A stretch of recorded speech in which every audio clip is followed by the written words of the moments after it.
As Mr. Toad walked along, considering, his attention was caught by some red and green lights a little way off, to one side of the town, and the sound of puffing and snorting of engines and the banging of shunted trucks fell on his ear. "Ah," he thought, "this is a piece of luck. A railway station is the thing I want most in the whole world at the moment, and what's more, I needn't go through the town to get it, and shan't have to support this humiliating character by repartees which, though thoroughly effective, do not assist one's sense of self-respect." He made his way to the station accordingly, consulted a timetable, and found that a train, bound more or less in the direction of his home, was due to start in half an hour. "More luck," said Mr. Toad, his spirits rising rapidly, and went off to the booking office to buy his ticket. He gave the name of the station that he knew to be nearest to the village of which Toad Hall was the principal feature, and mechanically put his fingers, in search of the necessary money, where his waistcoat pocket should have been. But here the cotton gown which had nobly stood by him so far, and which he had basely forgotten, intervened and frustrated his efforts. In a sort of nightmare he struggled with the strange, uncanny thing that seemed to hold his hands, turn all muscular strivings to water, and laugh at him at the same time, while other travellers, forming in a line behind, waited with impatience, making suggestions of more or less value, and comments of more or less stringency and point. At last, somehow, he never rightly understood how, he burst the barriers, attained the goal, arrived at where all waistcoat pockets are eternally situated, and found not only no money, but no pocket to hold it, and no waistcoat to hold the pocket. To his horror he recollected that he had left both coat and waistcoat behind him in his cell, and with them his pocket-book, money, keys, watch, matches, pencil case, all that makes life worth living, all that distinguishes the many-pocketed animal, the lord of creation, from the inferior one-pocketed or no-pocketed productions that hop or trip about permissively, unequipped for the real contest. In his misery, he made one desperate effort to carry the thing off, and with a return of his fine old manner, a blend of the squire and the college don, he said, "Look here, I found I left my purse behind. Just give me that ticket, will you? I'll send the money on tomorrow. I'm well known in these parts." The clerk stared at him and the rusty black bonnet a moment, and then laughed. "I think you were pretty well known in these parts," he said, "if you tried this game so often. Here, stand away from the window, please, madam. You're obstructing the other passengers." An old gentleman who had been prodding him in the back for some moments here thrust him away, and what was worse, addressed him as his good woman, which angered Toad more than anything that occurred that evening. Baffled and full of despair, he wandered blindly down the platform where the train was standing, and tears trickled down each side of his nose. It was hard, he thought, to be within sight of safety and almost home, and to be balked by the want of a few wretched shillings, and by the pettifogging mistrustfulness of paid officials. Very soon his escape would be discovered. The hunt would be up. He'd be caught, reviled, loaded with chains, dragged back again to the prison, and bread and water and straw. His guards and penalties would be doubled. And oh, what sarcastic remarks the girl would make! What was to be done? He was not swift of foot. His figure was unfortunately recognisable. Could he not squeeze under the seat of a carriage? He had seen this method adopted by schoolboys when the journey money provided by thoughtful parents had been diverted to other and better ends. As he pondered, he found himself opposite the engine which was being oiled, wiped and generally caressed by its affectionate driver, a burly man with an oil can in one hand and a lump of cotton waste in the other. "Hullo, mother," said the engine driver. "What's the trouble? You don't look particularly cheerful." "Oh, sir," said Toad, crying afresh, "I am a poor unhappy washerwoman, and I've lost all my money. I can't pay for a ticket, and I must get home tonight somehow. Whatever am I to do, I don't know. Oh dear, oh dear." "That's a bad business indeed," said the engine driver reflectively. "Lost your money? Can't get home? Got some kids too waiting for you, I dare say." "Any amount of 'em," sobbed Toad, "and they'll be hungry and playing with matches and upsetting lamps, the little innocents, and quarrelling and going on generally. Oh dear, oh dear." "Well, I'll tell you what I'll do," said the good engine driver. "You're a washerwoman to your trade, says you. Very well, that's that, and I'm an engine driver as well you may see, and there's no denying it's terribly dirty work. Uses up power of shirts, it does, till my missus is fair tired of washing of 'em. If you'll wash a few shirts for me when you get home and send 'em along, I'll give you a ride on my engine. It's against the company's regulations, but we're not so very particular in these out-of-the-way parts." The Toad's misery turned into rapture as he eagerly scrambled up into the cab of the engine. Of course, he had never washed a shirt in his life, and couldn't if he tried, and anyway, he wasn't going to begin. But he thought, "When I get safely home to Toad Hall, and have money again, and pockets to put it in, I will send the engine driver enough to pay for quite a quantity of washing, and that will be the same thing, or better." The guard waved his welcome flag, the engine driver whistled in cheerful response, and the train moved out of the station.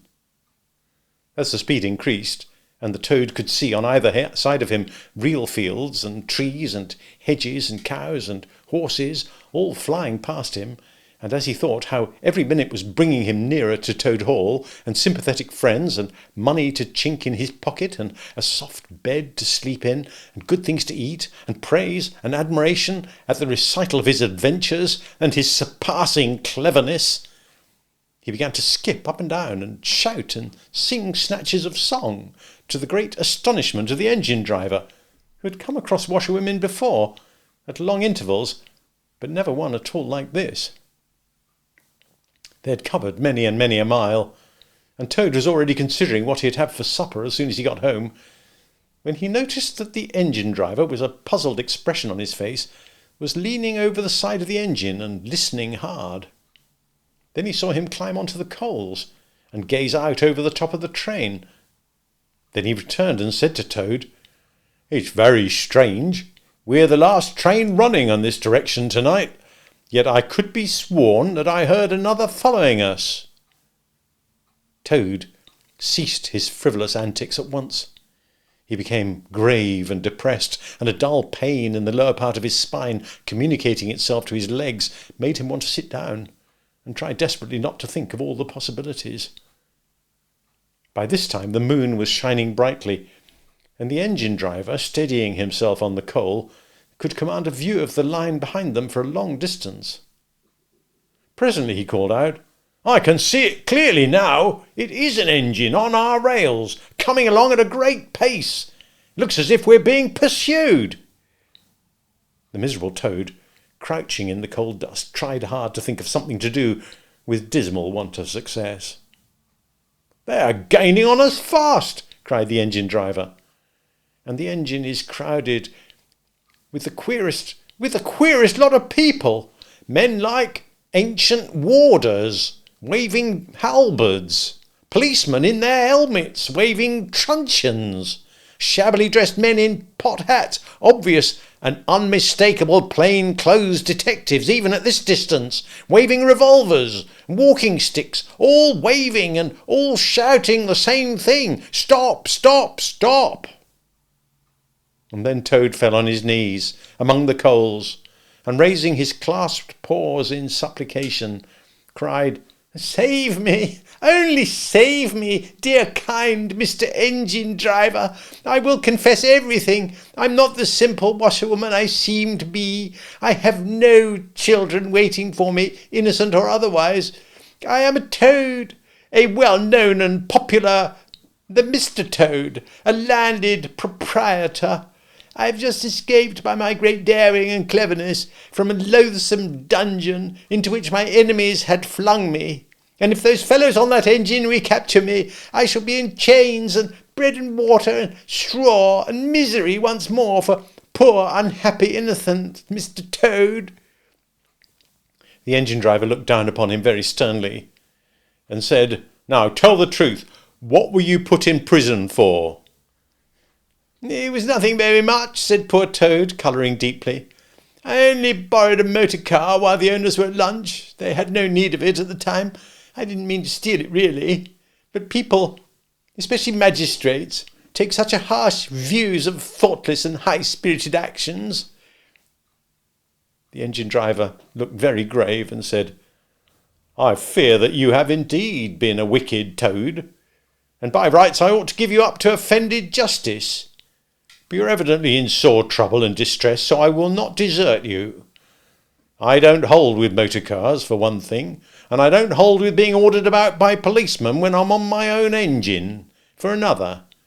And the sight of an animal in tears always makes me feel queer and soft-hearted. So cheer up, Toad. I'll do my best, and we may beat them yet." They piled on more coals, shovelling furiously. The furnace roared, the sparks flew, the engine leapt and swung, but still their pursuers slowly gained. The engine driver, with a sigh, wiped his brow with a handful of cotton waste and said, "I'm afraid it's no good, Toad. You see, they're running light, and they have the better engine. There's just one thing left for us to do, and it's your only chance, so attend very carefully to what I tell you. A short way ahead of us is a long tunnel, and on the other side of that line passes through a thick wood. Now, I'll put on all the speed I can while we're running through the tunnel, but the other fellows will slow down a bit naturally for fear of an accident. When we're through, I will shut off steam and put on brakes as hard as I can, and the moment it's safe to do so, you must jump and hide in the wood before they get through the tunnel and see you. Then I'll go full speed ahead again, and they can chase me if they like, for as long as they like, and as far as they like. Now, mind, and be ready to jump when I tell you." They piled on more coals, and the train shot into the tunnel, and the engine rushed and roared and rattled, till at last they shot out at the other end into fresh air and the peaceful moonlight, and saw the wood lying dark and helpful on either side of the line. The driver shut off steam, put on the brakes, and Toad got down on the step. And as the train slowed down to almost a walking pace, he heard the driver call out, "Now, jump!" Toad jumped, rolled down a short embankment, picked himself up unhurt, scrambled into the wood, and hid. Peeping out, he saw his train get up speed again and disappear at a great pace. Then out of the tunnel burst the pursuing engine, roaring and whistling, a motley crew waving their various weapons and shouting, "Stop! Stop! Stop!" When they were past, the Toad had a hearty laugh, for the first time since he was thrown into prison. But he soon stopped laughing when he came to consider that it was now very late and dark and cold, and he was in an unknown wood, with no money and no chance of supper, and still far from friends and home. And the dead silence of everything after the roar and rattle of the train was something of a shock. He dared not leave the shelter of the trees, so he struck into the wood with the idea of leaving the railway as far as possible behind him. After so many weeks within walls, he found the wood strange and unfriendly, and inclined, he thought, to make fun of him. Nightjars, sounding their mechanical rattle, made him think that the wood was full of searching warders closing in on him. An owl, swooping noiselessly towards him, brushed his shoulder with its wing, making him jump with the horrid certainty that it was a hand. Then flitted off, moth-like, laughing its low hoo, hoo, hoo, which Toad thought in very poor taste. Once he met a fox, who stopped, looked him up and down in a sarcastic sort of way, and said, "Hello, washerwoman. Half a pair of socks and a pillowcase short this week. Mind it doesn't occur again." Swaggered off, sniggering. Toad looked about for a stone to throw him, but could not succeed in finding one, which vexed him more than anything. At last, cold, Hungry and tired out, he sought the shelter of a hollow tree, where, with branches and dead leaves, he made himself as comfortable a bed as he could, and slept soundly till the morning. The water rat was restless, and he did not exactly know why. To all appearance, the summer's pomp was still at fullest height, and although in the tilled acres green had given way to gold, though rowans were reddening, and the woods were dashed here and there with a tawny fierceness, yet light and warmth and colour were still present in undiminished measure, clean of any chilly premonitions of the passing year. But the constant chorus of the orchards and hedges had shrunk to a casual evensong from a few yet unwearied performers. The robin was beginning to assert himself once more, and there was a feeling in the air of change and departure. The cuckoo, of course, had long been silent, but many another feathered friend, for months a part of the familiar landscape and its small society, was missing too, and it seemed that the ranks thinned daily, steadily, day by day. Rat, ever observant of all winged movement, saw that it was taking daily a southing tendency, and even as he lay in bed at night, he thought he could make out, passing in the darkness overhead, the beat and quiver of impatient pinions obedient to the peremptory call. Nature's grand hotel has its season like the others, and the guests one by one pack, pay, and depart, and the seats at the table d'hôte shrink pitifully at each succeeding meal. As suites of rooms are closed, carpets taken up, and waiters sent away, those boarders who are staying on, en pension, until the next year's full reopening, cannot help being somewhat affected by all these flittings and farewells, this eager discussion of plans, routes, and fresh quarters, this daily shrinkage in the stream of comradeship. One gets unsettled, depressed, and inclined to be querulous.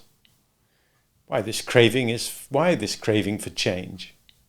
Why not stay on quietly here like us and be jolly?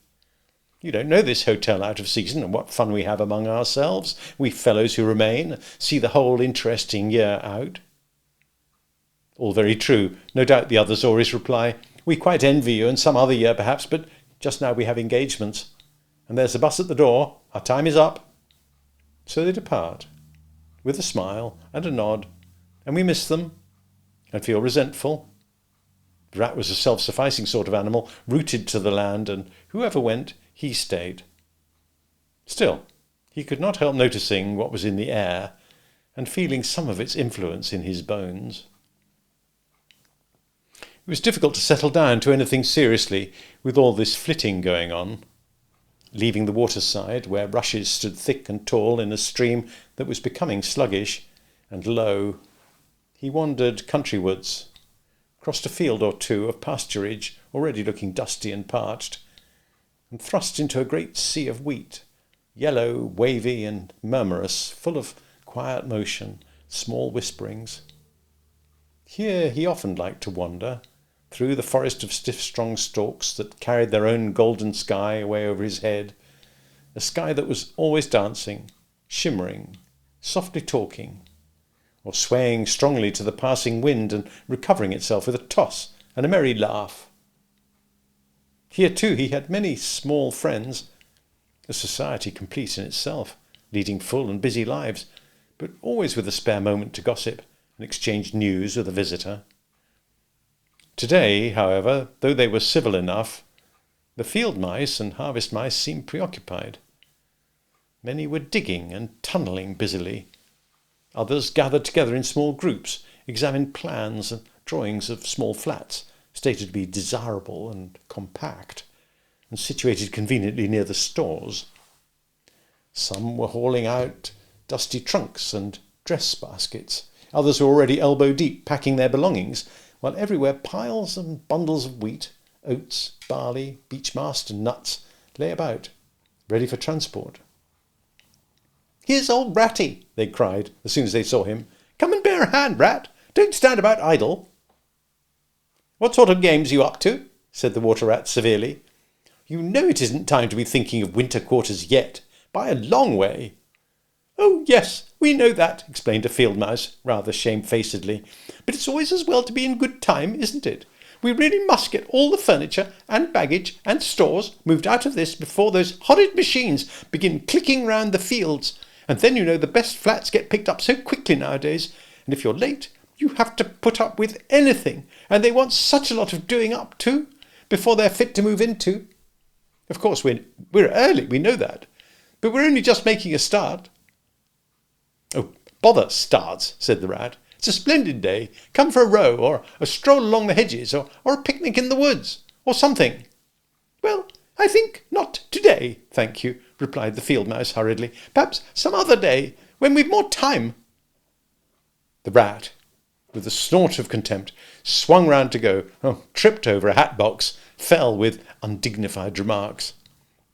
"If people would be more careful," said a field mouse rather stiffly, "and look where they're going, people wouldn't hurt themselves and forget themselves. Mind that hold all, rat. Oh, you better sit down somewhere. In an hour or two we may be more free to attend to you." "You won't be free, as you call it, much this side of Christmas, I can see that," retorted the rat grumpily, as he picked his way out of the field. He returned somewhat despondently to his river again. His faithful, steady-going old river, which never packed up, flitted, or went into winter quarters. In the osiers which fringed the bank, he spied a swallow sitting. Presently he was joined by another, and then by a third, and the birds, fidgeting restlessly on their bough, talked together earnestly and low. "What, already?" said the rat, strolling up to them. "What's the hurry? I call it simply ridiculous." "Oh, we're not off yet, if that's what you mean," replied the first swallow. "We're only making plans and arranging things, talking it over, you know, what route we're taking this year, where we'll stop, and so on. That's half the fun." "Fun?" said the rat. "Now that's just what I don't understand. If you've got to leave this pleasant place, and your friends who'll miss you, and your snug homes that you've just settled into, why, when the hour strikes, I've no doubt you'll go bravely, and face all the trouble and discomfort and change and newness, and make believe that you're not very unhappy. But to want to talk about it, or even think about it, till you really need—" "No, you don't understand, naturally," said the second swallow. "First, we feel it stirring within us, a sweet unrest. Then back come the recollections, one by one, like homing pigeons. They flutter through our dreams at night. They fly with us in our wheelings and circlings by day. We hunger to inquire of each other, to compare notes, and assure ourselves that it was all really true, as one by one the scents and sounds and names of long-forgotten places come gradually back and beckon to us." "Couldn't you stop on for just this year?" suggested the water rat wistfully. "We'll all do our best to make you feel at home. You've no idea what good times we have here while you're away." "I tried stopping on one year," said the third swallow. "I'd grown so fond of the place that when the time came I hung back, let the others go on without me. For a few weeks it was all well enough, but afterwards, oh, the weary length of the nights, the shivering sunless days, the air so clammy and chill, and not an insect in an acre of it. No, it was no good. My courage broke down, and one cold stormy night I took wing, flying well inland on account of the strong easterly gales. It was snowing hard as I beat through the passes of the great mountains. I had a stiff fight to win through, but never shall I forget the blissful feeling of the hot sun again on my back as I sped down the lakes that lay so blue and placid below me, and the taste of my first fat insect. The past was like a bad dream. The future was all happy holiday as I moved southward week by week, easily, lazily, lingering as long as I dared, but always heeding the call. No, I had my warning. Never again did I think of disobedience." "Oh, yes, the call of the south, twittered the other two dreamily. "Its songs, its hues, its radiant air. Oh, do you remember?" And forgetting the rat, they slid into passionate reminiscence, while he listened fascinated, and his heart burned within him. In himself, too, he knew that it was vibrating at last, the chord hitherto dormant and unsuspected, the mere chatter of these southern-bound birds, their pale and second-hand reports, had yet power to awaken this wild new sensation and thrill him through and through with it. What would one moment of the real thing work in him, one passionate touch of the real southern sun, one waft of the authentic odour? With closed eyes he dared to dream a moment, in full abandonment. And when he looked again, the river seemed steely and chill, the green fields grey and lightless. Then his loyal heart seemed to cry out on his weaker self for its treachery. "Why do you ever come back at all, then?" he demanded of the swallows jealously. "What do you find to attract you in this poor drab little country?" "And do you think," said the first swallow, "that the other call is not for us too, in its due season? The call of lush meadow grass, wet orchards, warm, insect-haunted ponds, browsing cattle, haymaking, all the farm buildings clustering round the house of the perfect eaves." "Do you suppose," asked the second one, "that you're the only living thing that craves with a hungry longing to hear the cuckoo's note again?" "In due time," said the third, "we shall be homesick once more for quiet water lilies swaying on the surface of an English stream. But today all that seems pale and thin and very far away. Just now our blood dances to other music." They all fell a-twittering among themselves once more, and this time their intoxicating babble was of violet seas, tawny sands, and lizard-haunted walls.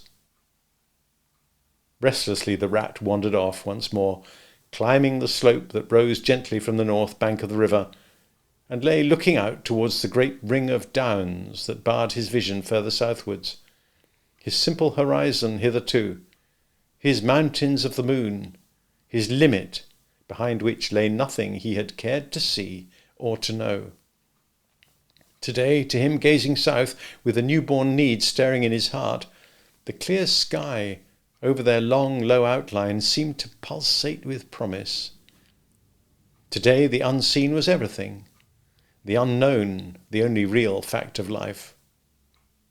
On this side of the hills was now the real blank, on the other lay the crowded and coloured panorama that his inner eye was seeing so clearly. What seas lay beyond, green, leaping and crested, what sun-bathed coasts along which the white villas glittered against the olive woods, what quiet harbours, thronged with gallant shipping, bound for purple islands of wine and spice, islands set low in languorous waters. He rose and descended riverwards once more, then changed his mind and sought the side of the dusty lane.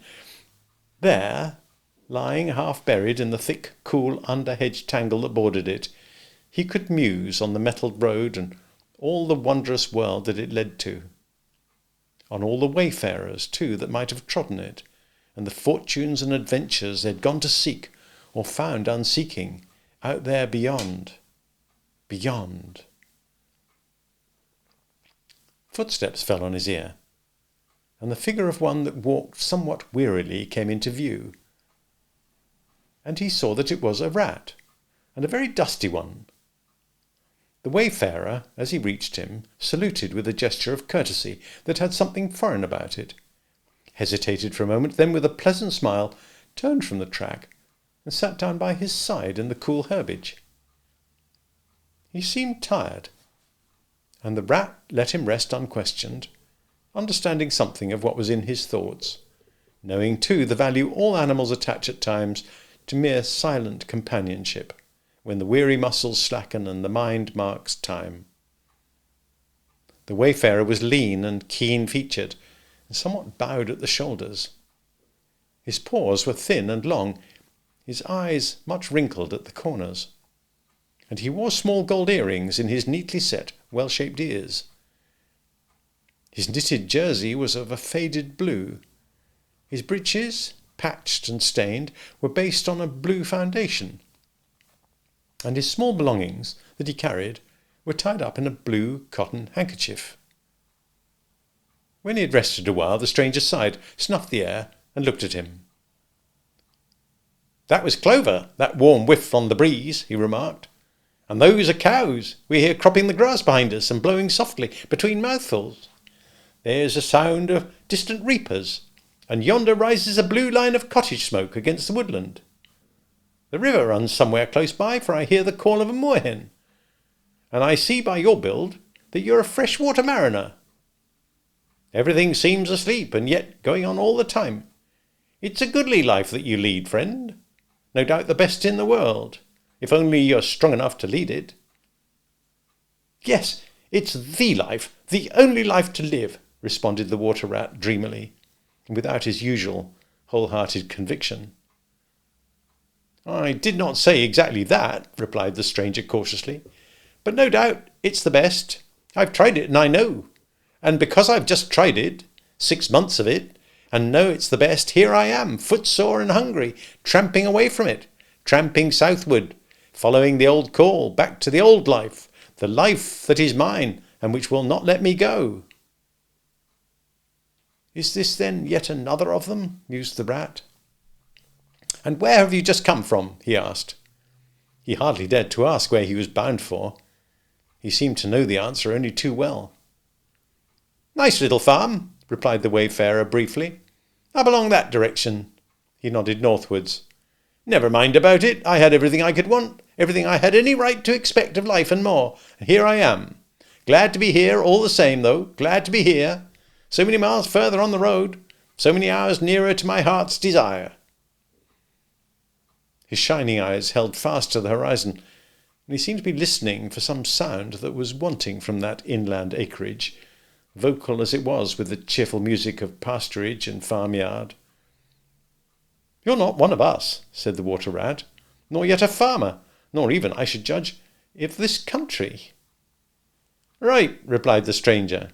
I'm a seafaring rat, I am, and the port I originally hail from is Constantinople, though I'm sort of a foreigner there too, in a manner of speaking. You'll have heard of Constantinople, friend? A fair city, and an ancient and glorious one, and you may have heard too of Sigurd, king of Norway, and how he sailed thither with 60 ships, and how he and his men rode up through the streets all canopied in their honour with purple and gold, and how the emperor and empress came down and banqueted with him on board his ship. When Sigurd returned home, many of his Northmen remained behind, and entered the emperor's bodyguard, and my ancestor, a Norwegian born, stayed behind too, with the ships that Sigurd gave the emperor. Seafarers we have ever been, and no wonder. As for me, the city of my birth is no more my home than any pleasant port between there and the London River. I know them all, and they know me. Set me down on any of their quays and foreshores, and I'm home again. I suppose you go to great voyages, said the water rat, with growing interest. Months and months out of sight of land, provisions running short, and allowance as to water, your mind communing with the mighty ocean, and all that sort of thing. By no means, said the sea rat frankly. Such a life as you describe would not suit me at all. I'm in the coasting trade, rarely out of sight of land. It's the jolly times on shore that appeal to me, as much as any seafaring. Oh, those southern seaports, the smell of them, the riding lights at night, the glamour. Well, perhaps you have chosen the better way, said the water rat, rather doubtfully. Tell me something of your coasting, then, if you have a mind to. What sort of harvest an animal of spirit might hope to bring home from it, to warm his latter days with gallant memories by the fireside? For my life, I confess to you, feels to me today somewhat narrow and circumscribed.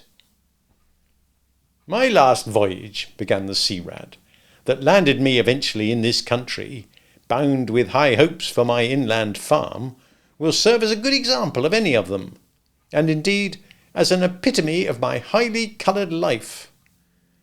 Family troubles, as usual, began it. The domestic storm cone was hoisted, and I shipped myself on board a small trading vessel bound from Constantinople by classic seas whose every wave throbs with a deathless memory, to Grecian islands and the Levant. Those were golden days and balmy nights, in and out of harbour all the time, old friends everywhere, sleeping in some cool temple or ruined cistern during the heat of the day, feasting and song after sundown, under great stars set in a velvet sky. Thence we turned and coasted up the Adriatic its shores swimming in an atmosphere of amber, rose and aquamarine. We lay in wide landlocked harbours. We roamed through ancient and noble cities, until at last one morning, as the sun rose royally behind us, we rode into Venice, down a path of gold. Oh, Venice is a fine city, wherein a rat can wander at his ease and take his pleasure. Oh, when weary of wandering, he can sit at the edge of the Grand Canal at night, feasting with his friends, when the air is full of music and the sky full of stars, and the lights flash and shimmer on the polished steel prows of the swaying gondolas, packed so that you could walk across the canal on them from side to side. And then the food. Do you like shellfish? Well, we won't linger over that now. He was silent for a time, and the water rat, silent too and enthralled, floated on dream canals and heard a phantom song pealing high between vaporous grey wave-lapped walls. Southwards we sailed again at last, continued the sea rat, coasting down the Italian shore, till finally we made Palermo, and there I quitted for a long, happy spell on shore. I never stick too long to one ship. One gets narrow-minded and prejudiced. Besides, Sicily is one of my happy hunting grounds. I know everybody there, and their ways just suit me. I spent many jolly weeks in the islands, staying with friends up country. When I grew restless again, I took advantage of a ship that was trading to Sardinia and Corsica, and very glad I was to feel the fresh breeze and the sea spray in my face once more. But isn't it very hot and stuffy down in the hold, I think you call it? Asked the water rat. The seafarer looked at him with the suspicion of a wink. I'm an old hand, he remarked with much simplicity. The captain's cabin is good enough for me. It's a hard life by all accounts, murmured the rat, sunk in deep thought. For the crew it is, replied the seafarer gravely, again with the ghost of a wink. From Corsica, he went on, I made use of a ship that was taking wine to the mainland. We made a lassio in the evening, lay to, hauled up our wine casks and hove them overboard, tied one to the other by a long line.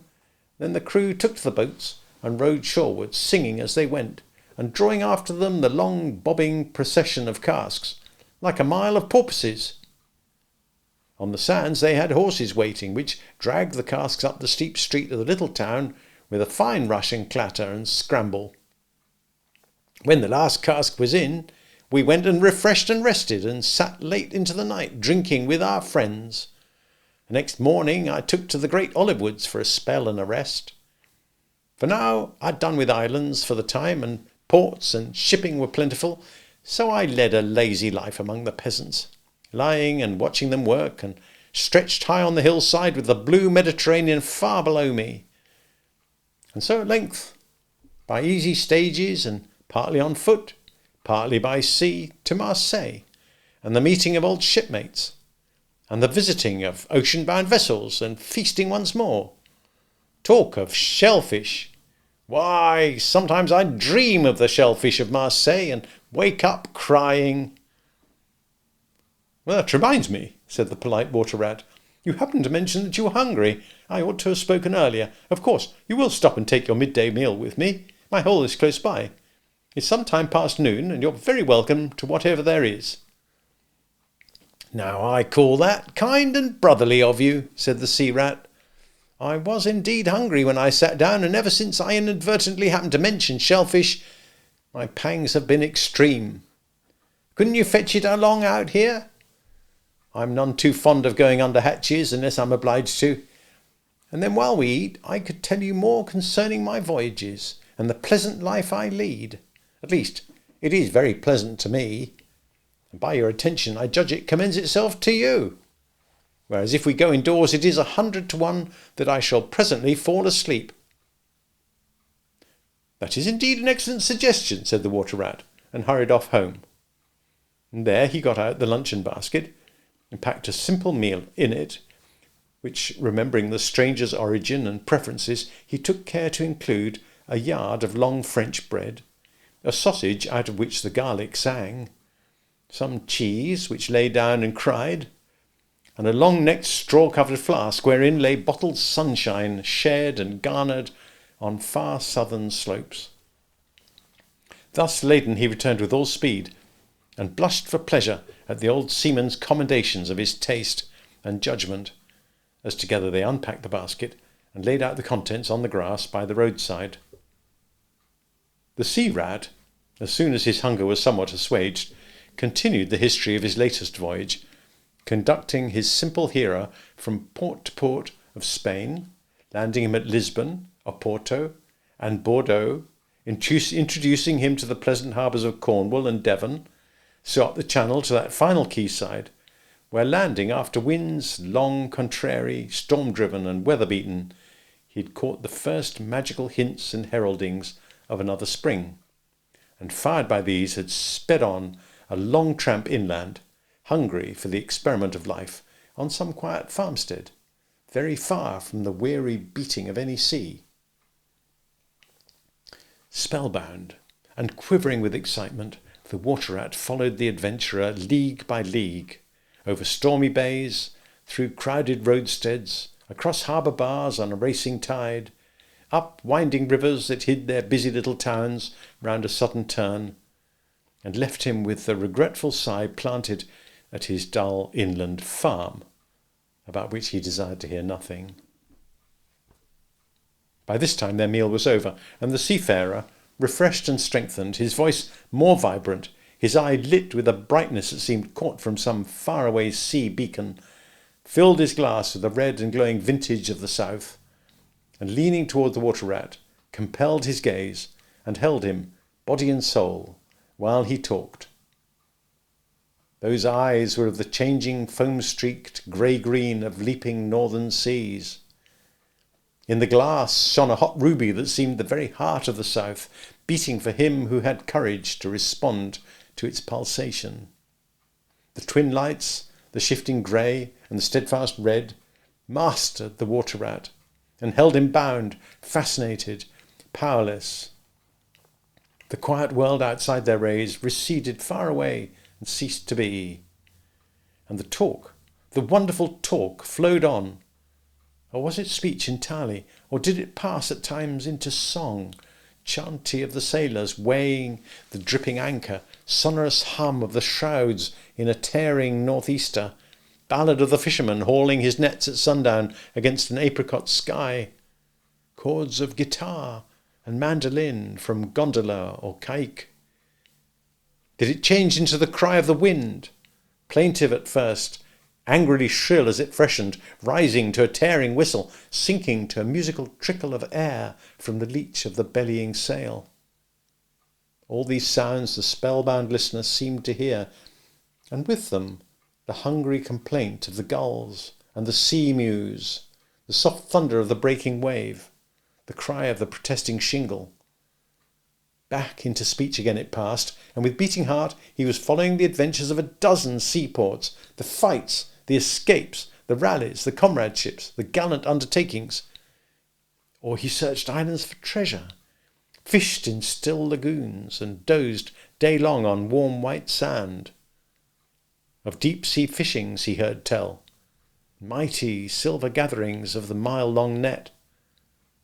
Of sudden perils, noise of breakers in a moonless night, or the tall bows of the great liner taking shape overhead through the fog. Of the merry homecoming, the headland rounded, the harbour lights opened out, the groups seemed dimly on the quay, the cheery hail, the splash of the hawser, the trudge up the steep little street towards the comforting glow of red-curtained windows. Lastly, in his waking dream, it seemed to him that the adventurer had risen to his feet, but was still speaking, still holding him fast with those sea-grey eyes. "And now," he was softly saying, "I take to the road again, holding on south-westwards for many a long and dusty day, till at last I reach the little grey sea town I know so well, that clings along one steep side of the harbour. There, through dark doorways, you look down flights of stone steps, overhung by great pink tufts of valerian, and ending in a patch of sparkling blue water. The little boats that lie tethered to the rings and stanchions of the old sea-wall are gaily painted as those I clambered in and out of in my own childhood. The salmon leap on the flood tide. Schools of mackerel flash and play past quaysides and foreshores. And by the windows the great vessels glide, night and day, up to their moorings, or forth to the open sea. There, sooner or later, the ships of all seafaring nations arrive. And there, at its destined hour, the ship of my choice will let go its anchor. I shall take my time. I shall tarry and bide, till at last the right one lies waiting for me, warped out into midstream, loaded low, her bowsprit pointing down harbour. I shall slip on board, by boat or a long hawser, and then one morning I shall wake to the song and tramp of the sailors, the clink of the capstan, the rattle of the anchor, coming up merrily in. We shall break out the jib and the foresail. The white houses of the harbour side will glide slowly past us as she gathers steering way, and the voyage will have begun. As she forges towards the headland, she will clothe herself with canvas, and then once outside, the sounding slap of great green seas as she heels to the wind, pointing south. And you will come too, young brother, for the days pass and never return, and the south still waits for you. Take the adventure, heed the call, now, ere the irrefragable moment passes. 'Tis but a banging of the door behind you, a blithesome step forward, and you're out of the old life and into the new. Then some day long hence, jog home here, if you will, when the cup has been drained and the play has been played, and sit down by your quiet river with a store of goodly memories for company. You can easily overtake me on the road, for you're young and I'm aging, and go softly. I'll linger and look back, and at last I will surely see you coming, eager and light-hearted, with all the south in your face. The voice died away and ceased, as an insect's tiny trumpet dwindles swiftly into silence. And the water-rat, paralysed and staring, saw at last but a distant speck on the white surface of the road. Mechanically he rose and proceeded to repack the luncheon basket, carefully and without haste. Mechanically he returned home, gathered together a few small necessaries and special treasures he was fond of, and put them in a satchel. Acting with slow deliberation, moving about the room like a sleepwalker, listening ever with parted lips, he swung the satchel over his shoulder, carefully selected a stout stick for his wayfaring, and with no haste, but with no hesitation at all, he stepped across the threshold, just as the mole appeared at the door. "Why, where are you off to, Ratty?" asked the mole in great surprise, grasping him by the arm. "I'm going south with the rest of them," murmured the rat, in a dreamy monotone, never looking at him. "Seawards first, then on shipboard, and then to the shores that are calling me." He pressed resolutely forward, still without haste, but with dogged fixity of purpose. But the mole, now thoroughly alarmed, placed himself in front of him, and looking into his eyes, saw that they were glazed and set and turned a streaked and shifting grey, not his friend's eyes, but the eyes of some other animal. Grappling with him strongly, he dragged him inside, threw him down, and held him. The rat struggled desperately for a few moments, and then his strength seemed suddenly to leave him, and he lay still and exhausted, with closed eyes, trembling. Presently the mole assisted him to rise and placed him in a chair, where he sat collapsed and shrunken into himself, his body shaken by a violent shivering, passing in time into an hysterical fit of dry sobbing. Mole made the door fast, threw the satchel into a drawer and locked it, and sat down quietly on the table by his friend, waiting for the strange seizure to pass. Gradually the rat sank into a troubled doze, broken by starts and confused murmurings of things strange and wild and foreign to the unenlightened mole, and from that he passed into a deep slumber. Very anxious in mind, the mole left him for a time and busied himself with household matters. And it was getting dark when he returned to the parlour and found the rat where he had left him, wide awake indeed, but listless, silent and dejected. He took one hasty glance at his eyes, found them, to his great satisfaction, clear and dark and brown again as before, and then sat down and tried to cheer him up and help him to relate what had happened to him. Poor rat, he did his best, by degrees, to explain things. But how could he put into cold words what had mostly been suggestion? How recall, for another's benefit, the haunting sea voices that had sung to him? How reproduce at second hand the magic of the seafarer's 100 reminiscences? Even to himself, now the spell was broken and the glamour gone, he found it difficult to account for what had seemed, some hours ago, the inevitable and only thing. It's not surprising, then, that he failed to convey to the mole any clear idea of what he had been through that day. To the mole, this much was plain. The fit or attack had passed away and had left him sane again, though shaken and cast down by the reaction. But he seemed to have lost all interest for the time in the things that went to make up his daily life, as well as in all pleasant forecastings of the altered days and doings that the changing season was surely bringing. Casually then, and with seeming indifference, the mole turned his talk to the harvest that was being gathered in, the towering wagons and their straining teams, the growing ricks and the large moon rising over bare acres dotted with sheaves. He talked of the reddening apples around, of the browning nuts, of jams and preserves and the distilling of cordials, till by easy stages such as these he reached midwinter, its hearty joys and its snug home life, and then he became simply lyrical. By degrees the rat began to sit up and to join in. His dull eye brightened, and he lost some of his listening air. Presently the tactful mole slipped away and returned with a pencil and a few half-sheets of paper, which he placed on the table at his friend's elbow. "It's quite a long time since you did any poetry," he remarked. "You might have a try at it this evening, instead of, brooding over things so much. I've an idea that you'll feel a lot better when you've got something jotted down, if it's only just the rhymes." The rat pushed the paper away from him wearily, but the discreet mole took occasion to leave the room, and when he peeped in again some time later, the rat was absorbed and deaf to the world, alternately scribbling and sucking the top of his pencil. It's true that he sucked a good deal more than he scribbled, but it was a joy to the mole that the cure had at least begun.